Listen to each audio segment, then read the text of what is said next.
Bom, então boa tarde mais uma vez. Mais uma vez também o meu nome é Charlisson, eu sou servidor do tribunal desde 2009, sou economista. Trabalhei, né, desde 2009 até esse ano, trabalhava na parte de orçamento do tribunal.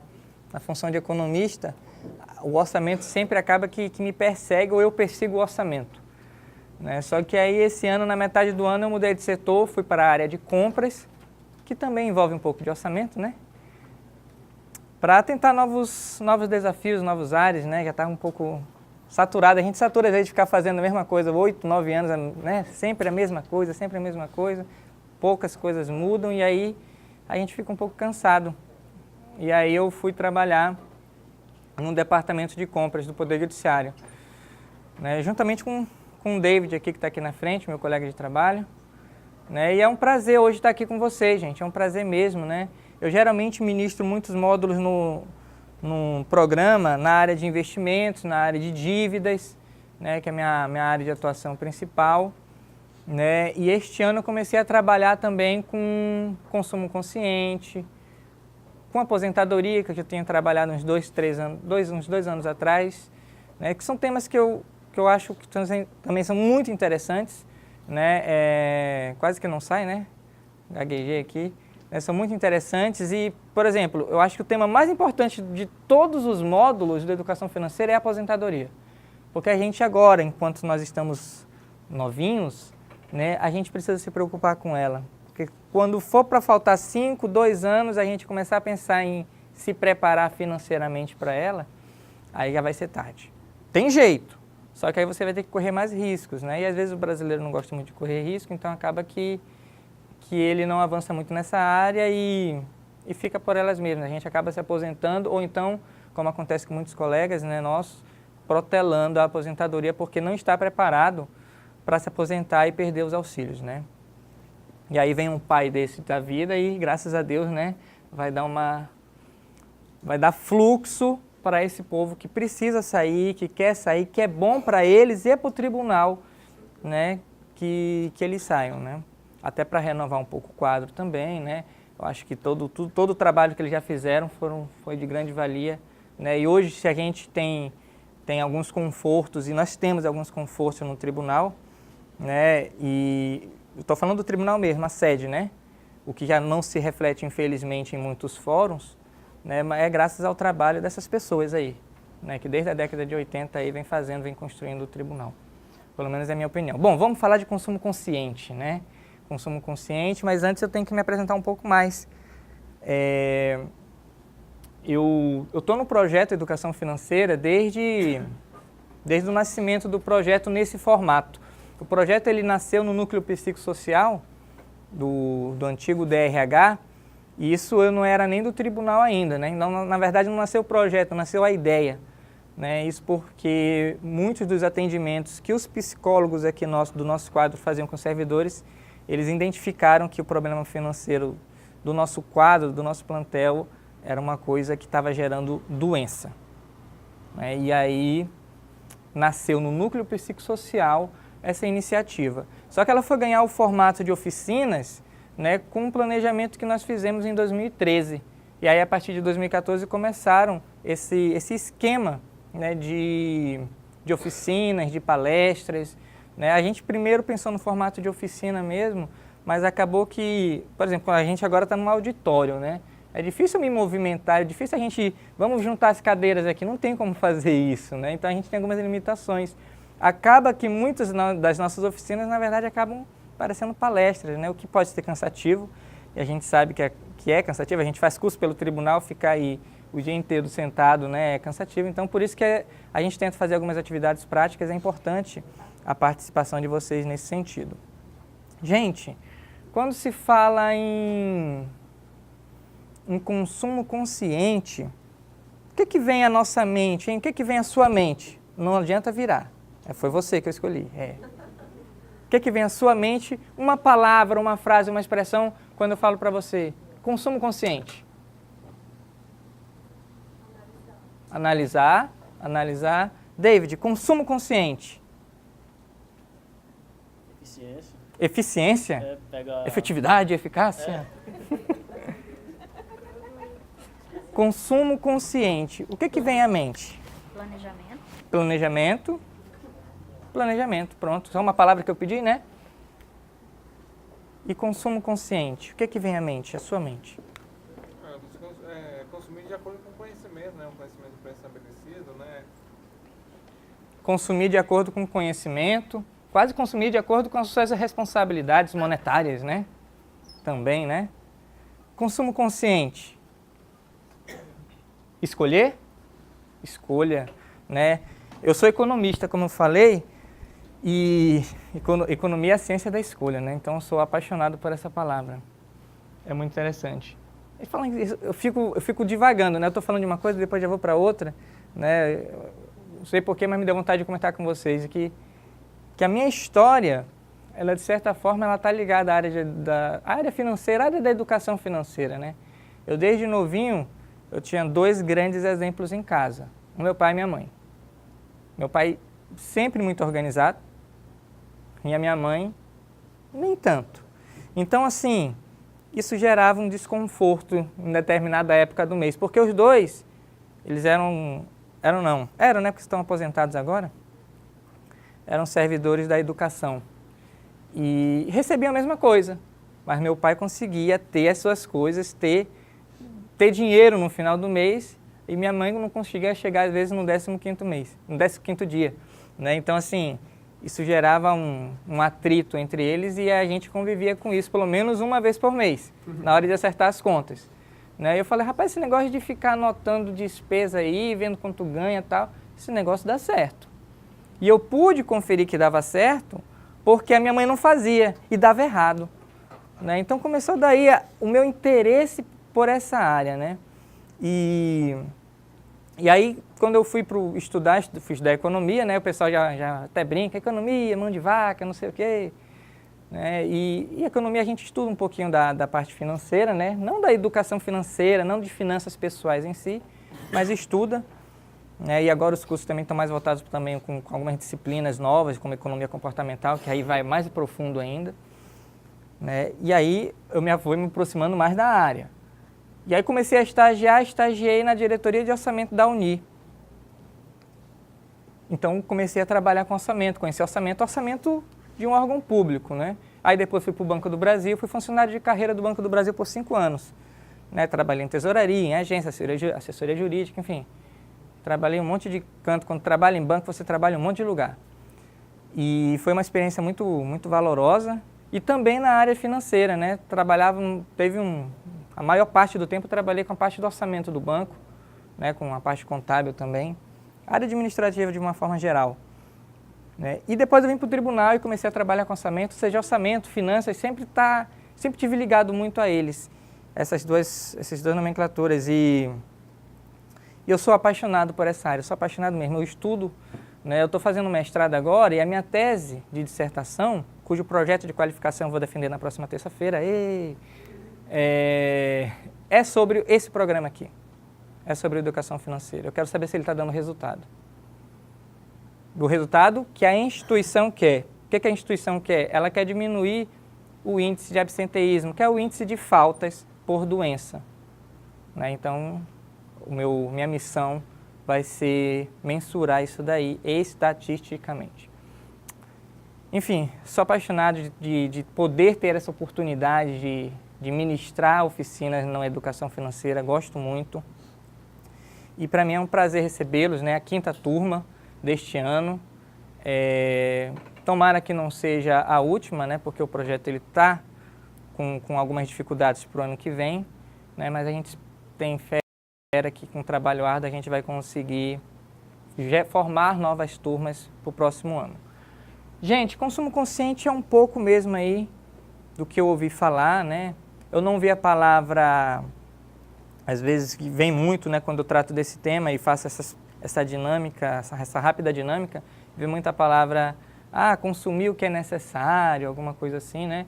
Não ouvi aqui e isso até pode ser um ponto positivo, eu vou considerar como ponto positivo, né? Porque às vezes a gente tem uma impressão, uma concepção do que seja realmente necessário de forma equivocada, né? Lazer, por exemplo, é necessário e E nem por isso a gente tem que encarar lazer somente como um desejo, né? Lazer também é necessário e ele precisa ser satisfeito nesse sentido, né?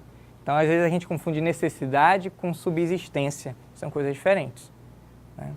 E aí tem alguns institutos, o Icatu, por exemplo, né? Ele coloca assim 12 princípios, 12 premissas de um consumo consciente para a gente entender em que área que a gente está pisando, né? Então, por exemplo, planeje suas compras. Eu vi ali alguém falar a palavra planejamento, né? Planejar suas compras é um ato de consumo consciente. Avaliar os impactos de seu consumo é um ato de consumo consciente. É óbvio, planejar nossas compras é algo que é factível nós fazermos.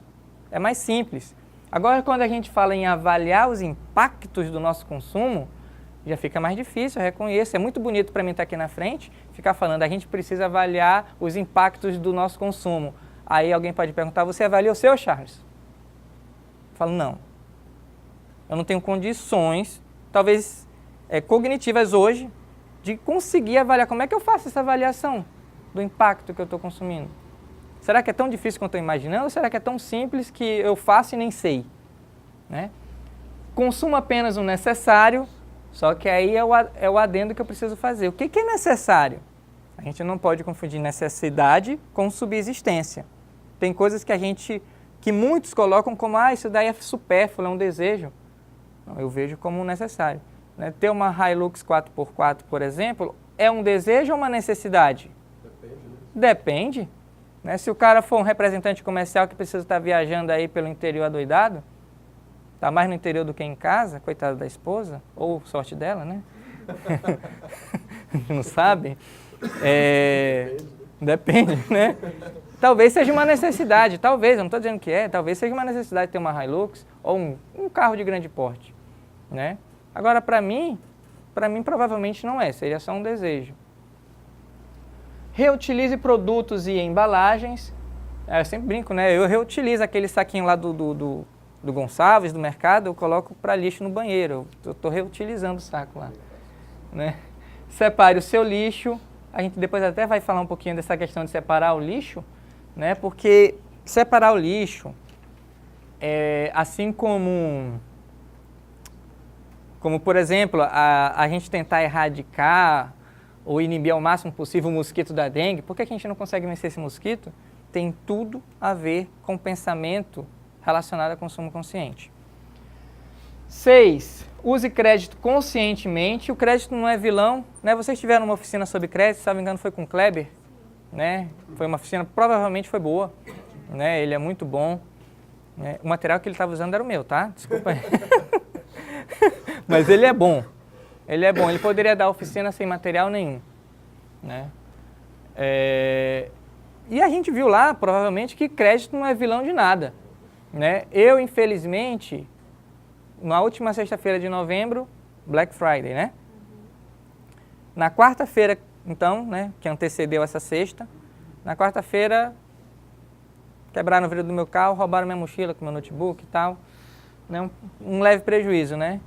Eu falei, bom, vou ter que comprar outro notebook, estou prestes a apresentar o meu projeto de qualificação, né? Graças a Deus não perdi material, que tem coisa na nuvem, né? Tem coisa em pendrive. E aí, fui comprar outro, né? Se eu não tivesse dinheiro para comprar outro, o crédito seria uma bênção na minha vida.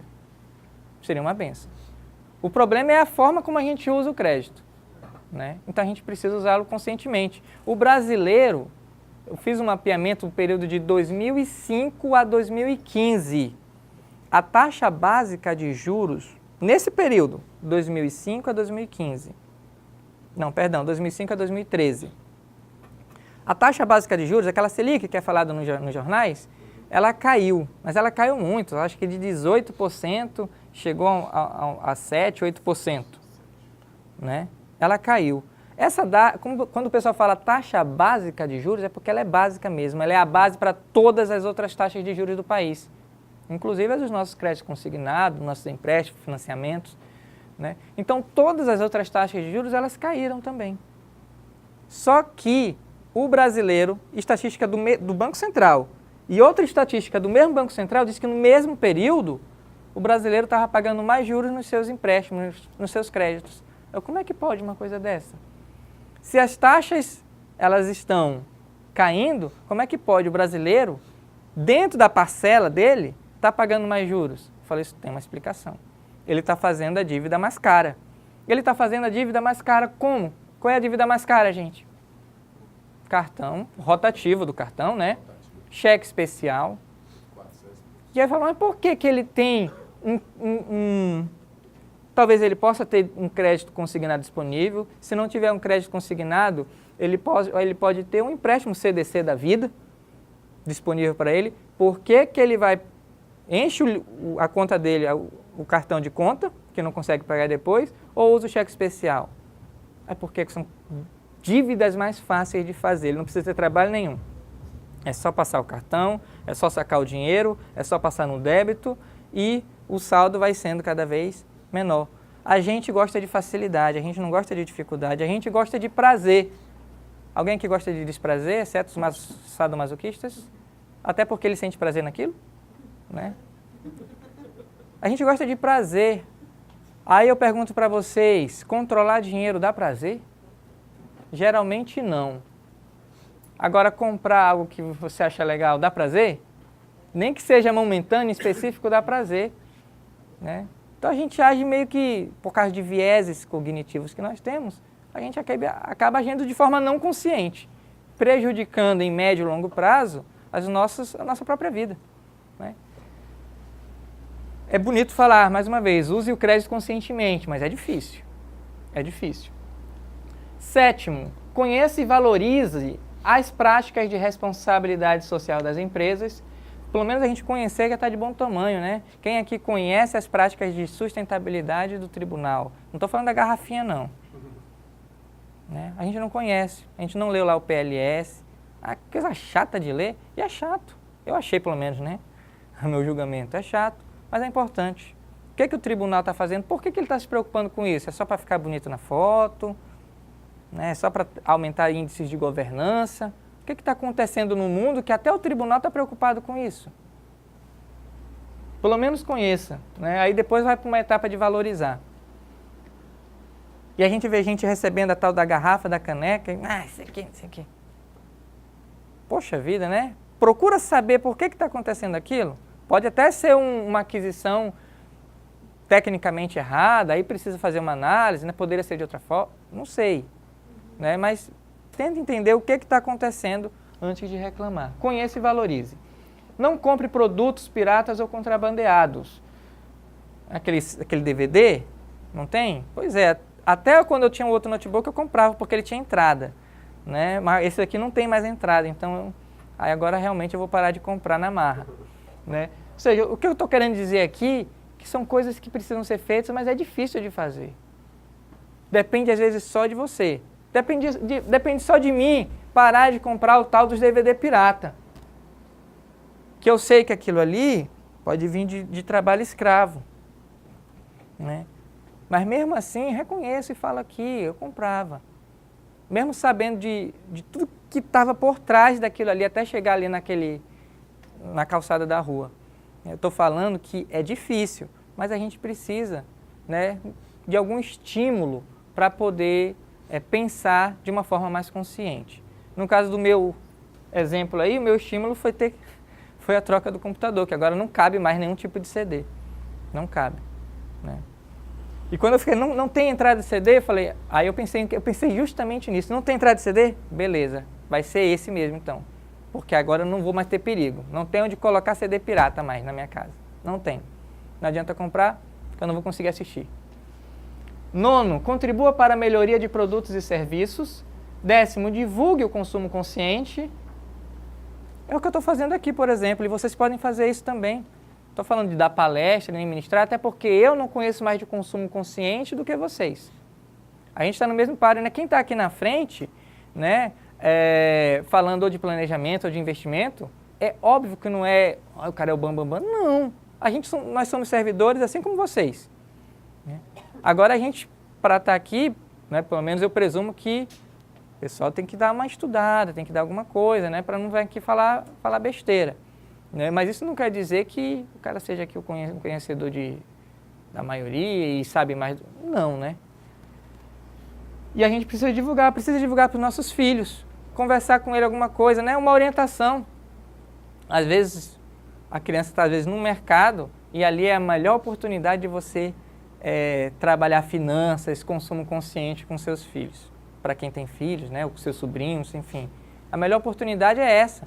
Né? Tem muitos especialistas que falam, não leve os filhos para o mercado, ou então não faça as compras de material escolar com eles. Fala, opa, peraí. Eu posso fazer uma parte das compras sozinho, mas outras eu faço questão que sejam com eles. Até para eles verem o que eu faço. Olha, filho, quer esse daqui, mas tem esse daqui. A qualidade não é muito diferente, talvez até a mesma qualidade. E aqui não tem um desenho que você quer, mas o preço compensa, que não é metade, é menos da metade do preço. Né? O cara está pagando pelo desenho, pega um adesivo aqui, vamos aqui. A gente cola um adesivo aqui do Homem-Aranha agora. Aí pronto, aí meu menino de 6 anos fica, eu tenho um caderno do Homem-Aranha. Não, seu caderno não é do Homem-Aranha, mas você tem um caderno adesivado com o Homem-Aranha. E assim vai, eu acho que tem que conversar. Né? Se você pode comprar um caderno do Homem-Aranha, que é mais que o dobro do preço de um outro caderno, tudo bem, eu acho que não tem problema. A questão é, você não pode fazer um sacrifício desnecessário para depois não ficar chorando e aí não consegue pagar um sorvete para o moleque, né, por causa do caderno do Homem-Aranha, que se você não tem condições, não faça. 12. Reflita sobre os seus valores. Né? E toda vez que a gente tem que fazer uma autorreflexão, é pesado. Reflita sobre o seu padrão de vida. É pesado. Porque às vezes você pode simplesmente negar a necessidade de que você vive um padrão de vida que não corresponde ao seu bolso. E aí, eu tenho que vender a casa. Ixi, nem cogito essa hipótese. Eu tenho que vender meu carro e comprar um outro. Nem cogito essa hipótese. Então, eu prefiro não refletir sobre isso, porque dói menos. Só que você só está protelando algo que, na verdade, vai virando uma bola de neve. Pois bem, dado isso daqui, né, essas premissas, uns princípios do consumo consciente, salvo engano é do Instituto Acatu, mas afinal, o que é consumo consciente? E aí eu vou explicar em uma forma de esquema e depois vem o texto. Todo consumo de produtos e serviços, bens, ele causa impacto.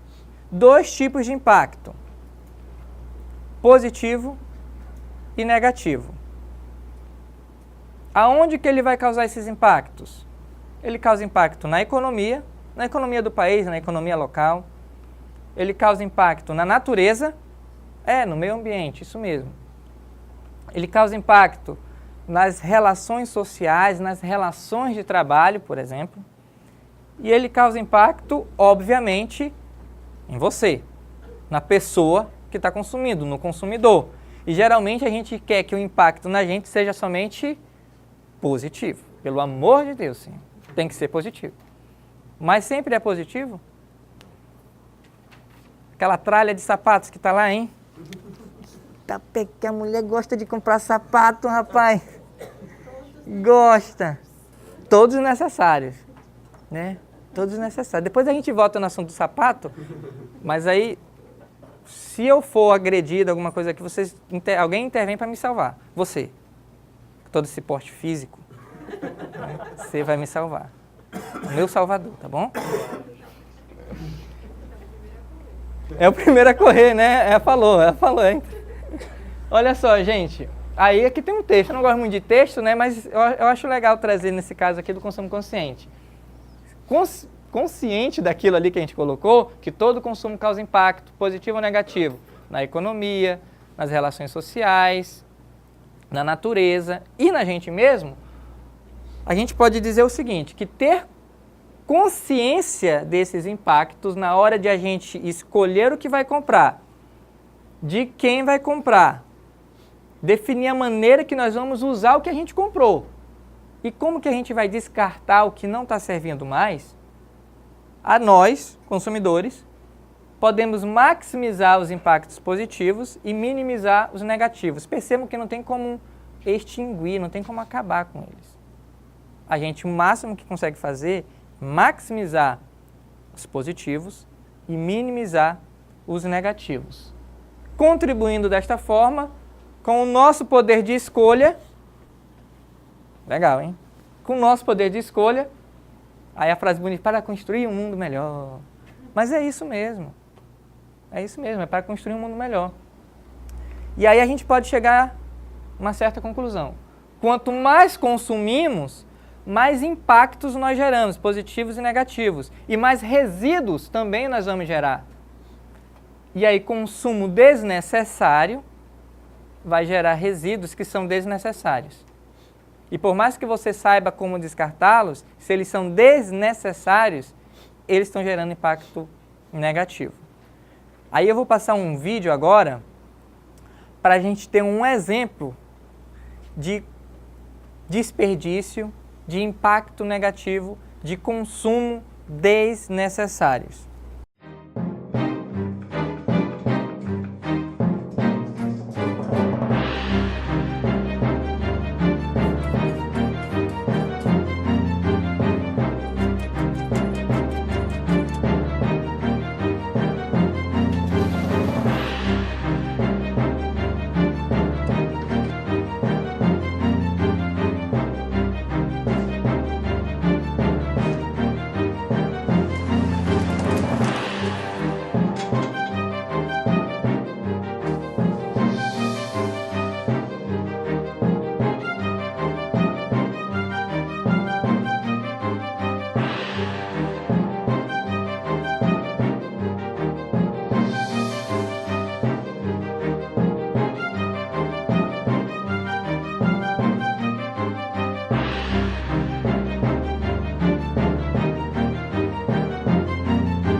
Desperdício, no caso aí o exemplo foi comida, né? Desperdício de comida, ninguém tem dúvida que é desperdício de dinheiro.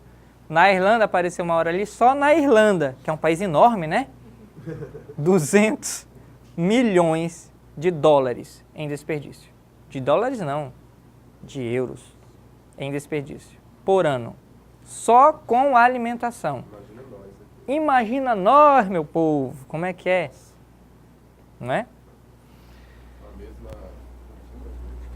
E aí, como é que a gente entende graficamente? Eu sou economista, eu gosto de gráfico, né? Essa questão do desperdício, de consumir de forma, coisas que você não vai usar de forma desnecessária. Então aqui tem um gráfico, não fui eu que idealizei esse gráfico, eu esqueci quem foi o autor. Mas ele diz o seguinte, ó, nessa faixa aqui, vamos lá para o segundo grau, né? Os eixos das abscissas e os eixos das ordenadas. Não, gente, não precisa disso, né? Mas aqui a gente tem o nível de consumo. Quanto mais para a direita de vocês, né? Maior é o nosso nível de consumo. E ali nas ordenadas nós temos o nível de realização, de satisfação. Quanto mais ao alto, maior seria a nossa satisfação, a nossa realização. E aqui nós temos a curva, né? A curva que indica que você está no nível de sobrevivência, no nível de conforto, no nível de luxo, no nível de extravagância. Quanto maior é o nível do seu consumo, maior tende a ser o nível de realização, de satisfação sua. Mas isso só até determinado ponto. Porque chega uma hora que você começa a aumentar o nível de consumo e, na verdade, o seu nível de realização ele vai voltando para os níveis anteriores, ele vai caindo. Então, por exemplo, a gente tem esse ponto vermelho aí que indica que, por exemplo, uma pessoa que consumiu R$500, ela está no nível médio aqui de realização, um pouco acima da sobrevivência. E vocês percebam que ninguém está falando aqui que o nível ideal é o da sobrevivência, né? Você pode chegar aqui no conforto, continua aumentando a reta, né? Passa do conforto, está quase chegando no luxo. Aqui, entre em conforto e luxo, é um nível bacana de consumo, de realização. Então, dá margem para isso. Agora, olha esse outro ponto. É de R$1.500. A pessoa está consumindo R$1.000 a mais, R$1.000 a mais, mas o nível de satisfação dela, de realização, é o mesmo. É isso que esse gráfico mostra, essa parábola. Então, assim, a gente tem que entender até que ponto a gente para de aumentar o nosso nível de realização e passa só simplesmente a gastar mais dinheiro. Consumo consciente, quando a gente está falando de desperdício, de consumo desnecessário, a gente está falando disso. Até que ponto eu preciso continuar comprando e também continuo aumentando o meu nível de satisfação, de realização com o serviço ou com o produto que eu estou adquirindo. Porque depois desse ponto, eu posso continuar despendendo dinheiro, mas o meu nível de consumo, de realização, de satisfação, ele simplesmente para. E se você continuar mais ainda, ele tende até a cair. Por que isso acontece? Porque você vai começar a fazer dívidas que você não consegue pagar. Não é isso que acontece de fato na vida de muitas pessoas? Né? E eu aposto que a maioria aqui, não todos, mas a maioria aqui conhece algum colega que está nessa situação. Mas não é isso, não é um privilégio exclusivo do tribunal, não. Né? Se a gente for em outros órgãos, em outras empresas, a gente vai encontrar também. Porque quando a gente fala de problema financeiro, a gente não está falando de problema de bolso. Começa aqui, ó. Começa aqui. É por isso, eu acho fantástico isso, que a ideia do projeto nasceu no núcleo psicossocial. É por isso que a primeira oficina do programa, no primeiro módulo, é de psicologia. Não é o cara falando de investimento, não é falando de planilha aqui, não é isso. Isso daí é só ferramenta. Mas é aqui, a gente tem que trabalhar aqui. É por isso que a abertura do segundo módulo foi a Dani Pacher, também trabalhando a parte mais psicológica. E é por isso que amanhã no fechamento, também. Também. Principalmente trabalhando com os sonhos que vocês trabalharam lá no primeiro módulo. Lá, né? Tão longe, né? Tem o quê? 3 semanas? 4, né? 4 semanas. E, geralmente o intervalo entre módulos dá em torno de 100 dias, né? Mas esse módulo ele acabou ficando muito em cima do final do ano. Ok, gente. Então tá aqui a diferença, né? Só gasto de dinheiro e sem aumento na realização, no nível de realização. Agora, por que então a gente não consegue consumir conscientemente? Eu meio que já falei isso, né? A gente tem alguns vieses cognitivos, né? E aí vamos voltar então à questão lá do separar o lixo. Né? Por quê? Podem ser francos, hein? Por que a gente não faz coleta seletiva na nossa casa? Eu faço, Chá. Não, você é exceção. Tá. Mas por que a gente não faz? Porque quando vem um caminhão, mistura tudo. Porque não tem coleta seletiva. Né? Eu acho que essas duas respostas aí matam a questão, né? Ao invés de nós fazemos porque somos obrigados. São obrigados a fazer, né? Ou faz ou faz. E por que a gente não consegue, talvez, cuidar melhor das nossas casas? Não estou falando que a gente não cuida, tá? Cuidar melhor das nossas casas em relação a focos de mosquito da dengue nessa época do ano. Por exemplo, o pessoal lá do Rio de Janeiro, do Espírito Santo, a região sudeste, que a gente fica sabendo de casos que são mais casos sérios, pelo menos é o que aparece no jornal, né? Por que será que eles não fazem o devido tratamento em suas devidas residências?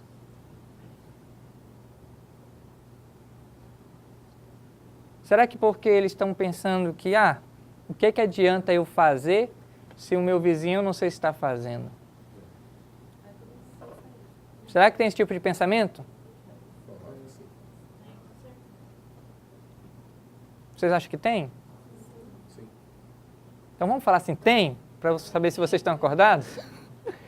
Tem esse tipo de pensamento? Tem. Esse tipo de pensamento, gente? Sim. Você não falou, né? Estava bocejando. Tem esse tipo de pensamento. Né? Pô, o que adianta eu fazer? O que adianta eu fazer? Né? se talvez aqui o vizinho da esquina não faz? O mosquito vai estar no meu bairro de qualquer jeito. Ele não vai ficar só preso na casa dele, ele vem na minha também. Agora eu pergunto para vocês, esse tipo de pensamento vai levar a gente para algum lugar? Não vai. E aí eu queria comentar com vocês rapidamente sobre interdependência. Né? Nós precisamos viver na interdependência, mas nós não vivemos. Né? Muito do que eu vou falar aqui nesses próximos 4, 5 minutos sobre interdependência é o que eu tiro de um cara chamado Ricardo Guimarães, que ele é meio que o bambambam, aí sim ele é bambambam, do país na área de consumo consciente. E né, não sei se tinha alguém aqui, acho que não, né, no segundo seminário de contratação, exceto você.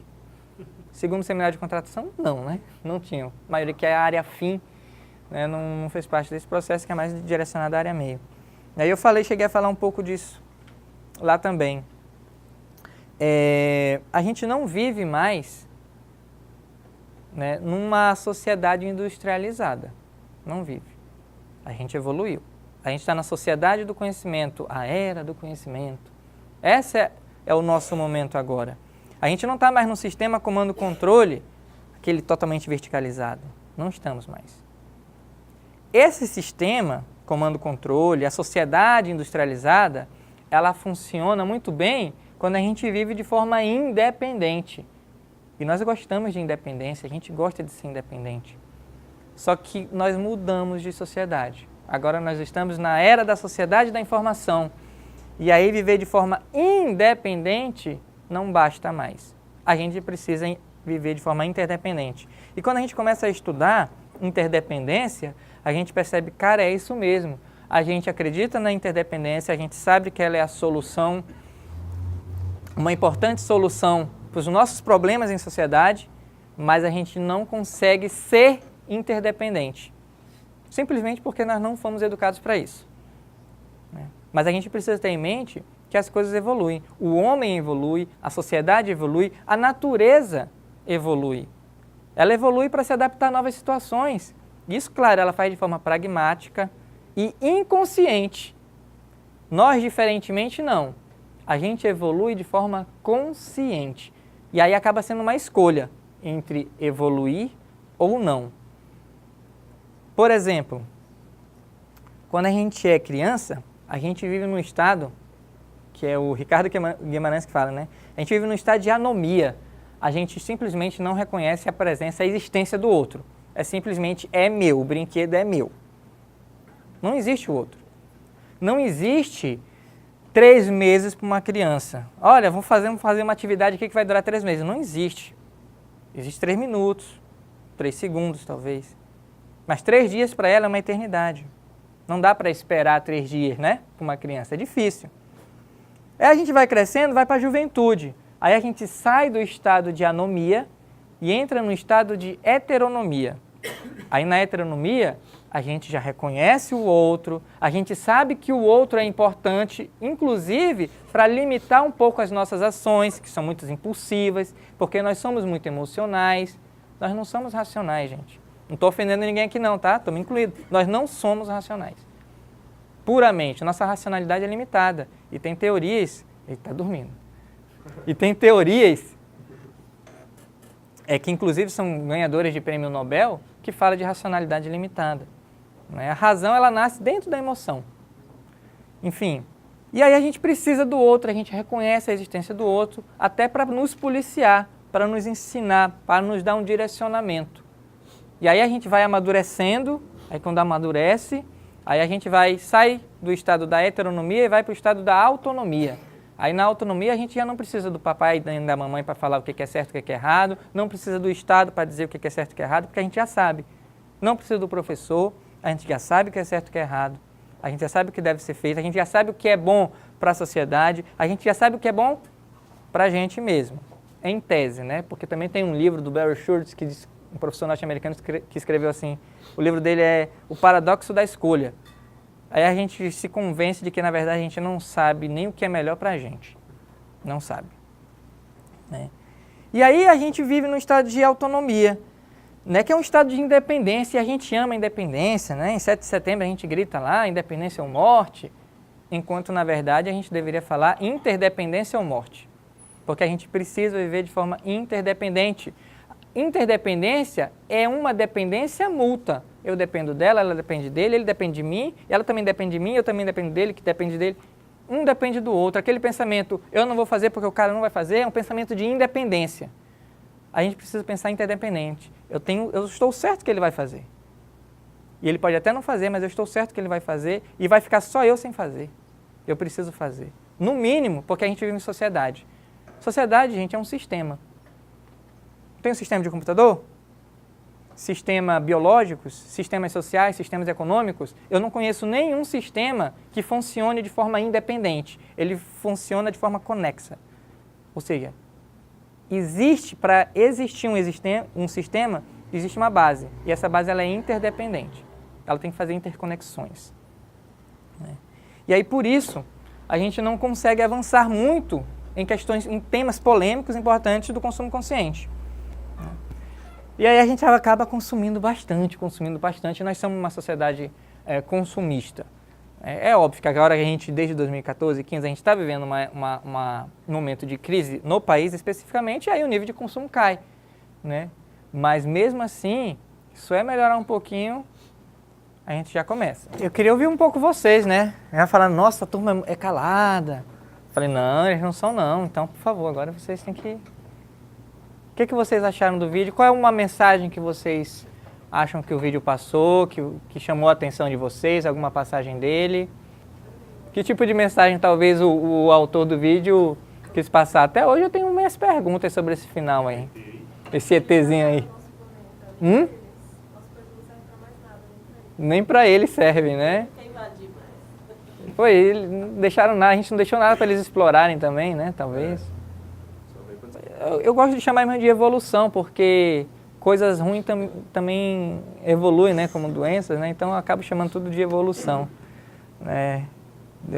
Diz que a crise, ela antecipa sempre um processo também de evolução, né, e então, não querendo ser só otimista, né, mas se a gente vive algum tipo de crise relacionada a isso, né, eu espero que seja um momento para a gente despertar que a gente está seguindo um caminho errado e a gente precisa mudar aí o nosso curso, né? Ajustar o leme. O fato é, antes do consumo, isso daqui a maioria, se não todos de vocês já viram esse esqueminha. Antes do consumo tem sempre aquelas 3 perguntas, né? O cara pergunta, eu preciso disso? Eu posso? Tem que ser agora? Isso daqui é blá blá blá. É importante? É super importante, mas é blá blá blá. Em que sentido, Charles, que você ao mesmo tempo que fala que é importante, fala que é blá blá blá? Porque a gente simplesmente dá a resposta errada para isso daqui. A gente se sabota. A pessoa comprou lá, tá, vamos votar no sapato? Vamos votar lá que eu quero confusão. Eu quero confusão. Pessoa lá comprou o sapato. Me segura aqui. A pessoa lá, ela comprou o sapato. Né? Salto 15, perfeito, ela estava precisando. 2 dias depois, ela estava me passando em frente da loja e tinha o mesmo sapato. Ela passa, cara, eu preciso desse sapato. Aí ela fala, não, mas eu preciso desse sapato. Eu preciso porque aquele que eu comprei era preto musgo e esse daqui é verde vômito, eu preciso dele. Então eu vou comprar esse sapato. É o mesmo modelo, mas a cor é diferente, eu preciso desse sapato. Ela está se sabotando? Ao meu ver, talvez não, né? Porque eu quero sair ileso daqui, minha integridade física tem que estar perfeita. Né? O fato é, as perguntas são muito simples. Né? Eu preciso? Sim. Eu posso? Posso? Como não posso? Puxar o cartãozão aqui.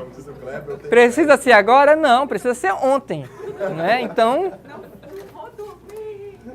e a lógica, na verdade, é se você respondeu um não para alguma dessas 3, não realiza o consumo.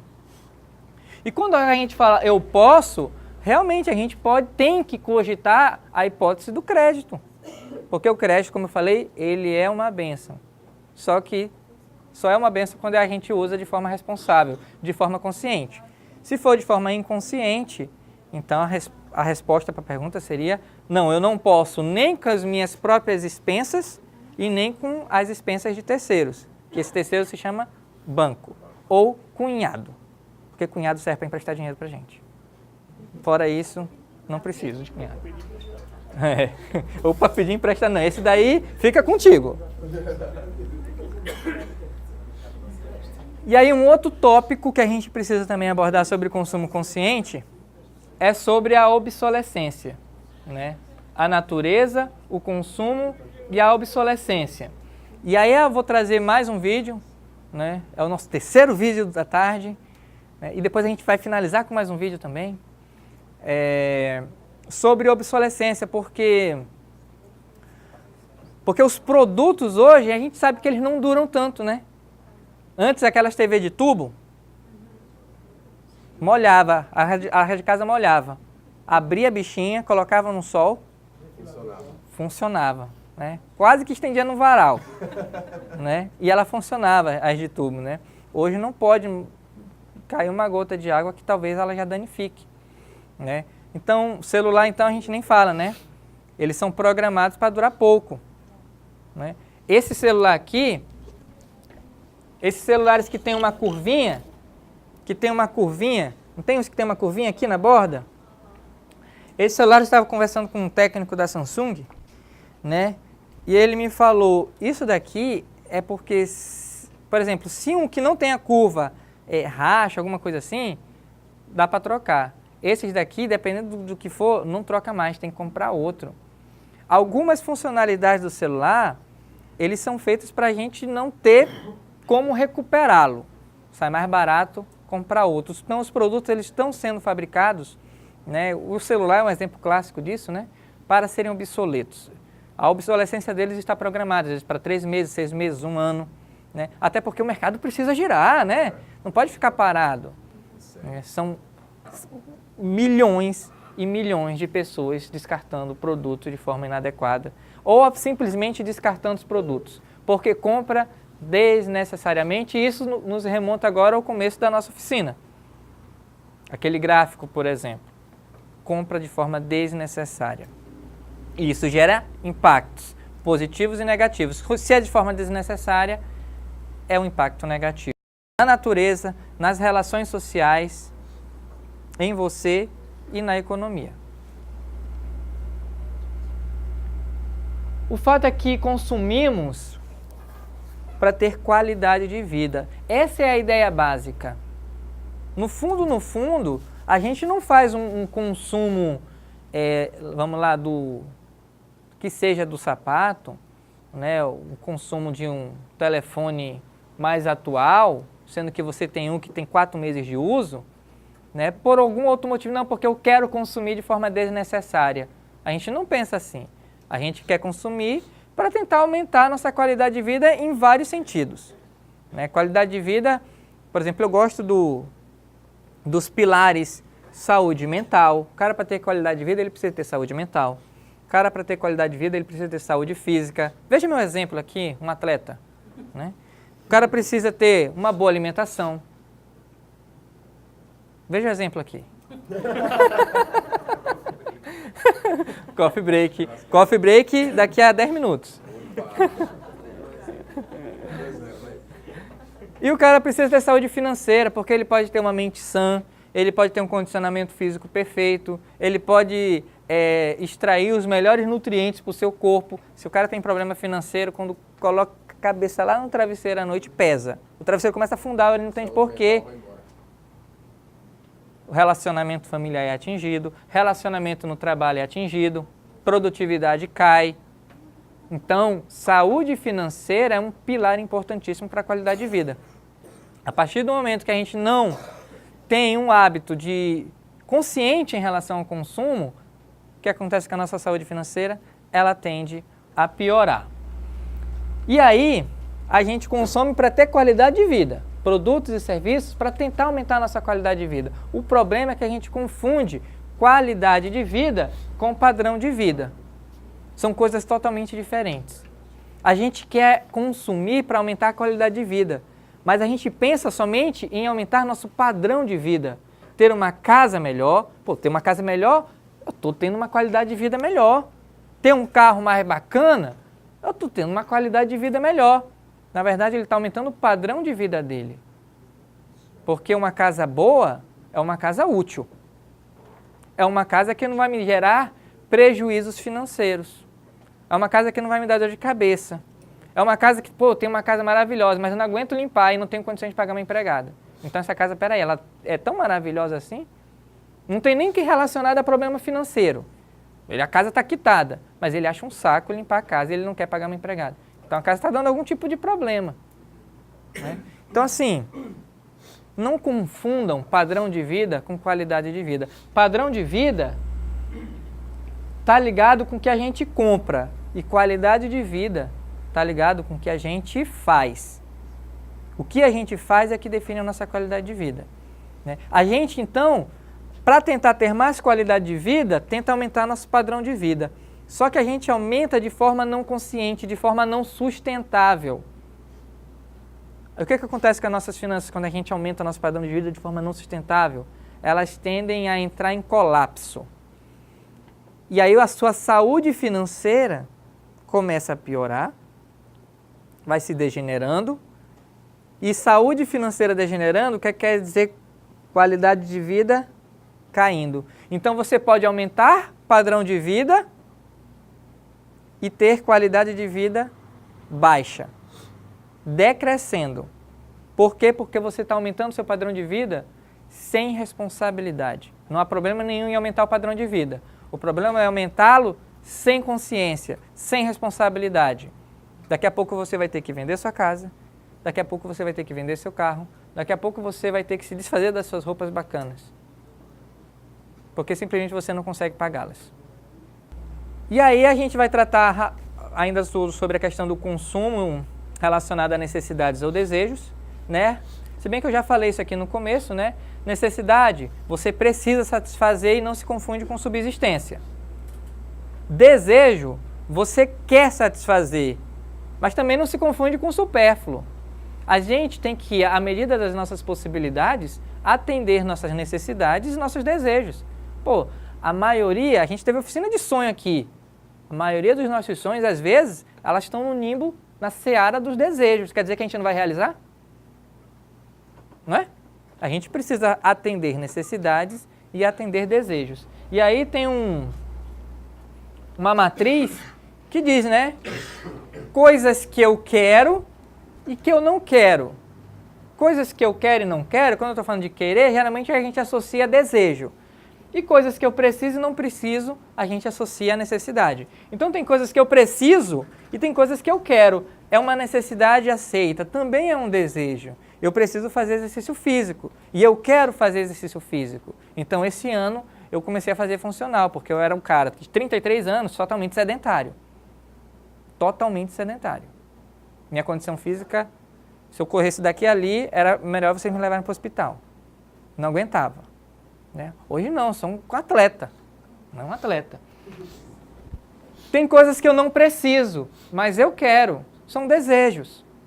Eu não preciso daquilo, mas eu quero. Aqui também cabe a gente realizar alguns desejos, nas medidas de nossas possibilidades. E aqui entra planejamento, para a gente poder realizar, entrar nesse campo aqui. Tem coisas que eu preciso e não quero, é uma necessidade não aceita. Eu preciso me alimentar melhor. Mas eu não quero, mãe, eu não gosto de beterraba, eu não gosto de salada. Mas você precisa, meu filho, mas eu não quero. Aí é uma necessidade não aceita. Pode acontecer ou pode não acontecer. Vai depender de quem ganha a briga, se é a mãe ou a criança. Eu espero que seja a mãe. E tem coisas que eu não preciso e não quero. Aqui é a inutilidade. Aqui talvez seja o supérfluo. Eu não preciso e não quero. E aí, muitos de vocês podem pensar, não. Se eu não preciso e não quero, então aqui nunca tem consumo. E aí eu falo, para algumas pessoas é onde mais elas consomem aqui. São coisas inúteis, são coisas que não têm sentido, que não têm funcionalidade, não são funcionais. Às vezes a pessoa tem um carro que é inútil. Não, mas ela usa para fazer. Aquele carro especificamente é inútil, ela poderia ter outro. Ela não precisa daquele carro, às vezes ela não quer aquele carro, mas ela tem por status. Por status. Então a gente precisa ter cuidado para, no mínimo, começar saindo de compras inúteis, porque essas só causam impacto negativo para a gente. Sendo necessidades ou desejos, a gente também precisa fazer a prática dos 5 R's, os 5 R's da sustentabilidade, que é repensar, recusar, reduzir, reutilizar e reciclar. Aí aqui é o seguinte, ó, tem nossos hábitos de consumo, tem o consumo desnecessário, tem materiais aproveitando a matéria-prima dos resíduos, tem o máximo que puder antes de descartar e tem produtos que prejudicam o meio ambiente, a saúde e exploram o trabalho humano. Esse é o antepenúltimo slide nosso. O que eu vou fazer é o seguinte, começando por você, David, o que você acha que a gente tem que repensar? É repensar nossos hábitos de consumo, é repensar nosso consumo desnecessário, é repensar materiais aproveitando a matéria-prima dos resíduos, é repensar o máximo que puder antes de descartar, ou é repensar produtos que prejudicam o meio ambiente, a saúde e exploram o trabalho humano? Tudo. Pula? Tudo. Tudo? Não. Vai ter que linkar só em um. Cada um está linkado com um, cada R está linkado com um item. Ah, que eu achei que dava pra repensar tudo. Cada um está linkado com um R, vamos lá. Repensar hábitos de consumo? Olha aí, parabéns para ele, gente. Repensar hábitos de... Pelo amor de Deus, gente, parabéns para ele. Aí. Agora aqui, a senhora, escolhi a senhora. Recusar. Recusar o quê? O consumo desnecessário, materiais, recusar materiais aproveitando a matéria-prima dos resíduos, recusar o máximo que puder antes de descartar, ou recusar produtos que prejudicam o meio ambiente, a saúde e exploram o trabalho humano? Produtos que prejudicam o meio ambiente. Olha só. Tá valendo a nota de vocês, tá, gente? Pelo amor de Deus. Gente, por favor, por favor. Aqui atrás. Reduzir materiais aproveitando a matéria-prima dos resíduos, reduzir o máximo que puder antes de descartar, reduzir o consumo desnecessário. Vamos lá. Olha aí, esse povo tá demais. É incrível isso. Nunca antes nenhuma outra turma acertou tudo assim. Reutilizar materiais aproveitando a matéria-prima dos resíduos ou reutilizar o máximo que puder antes de descartar. Você, amiga do David.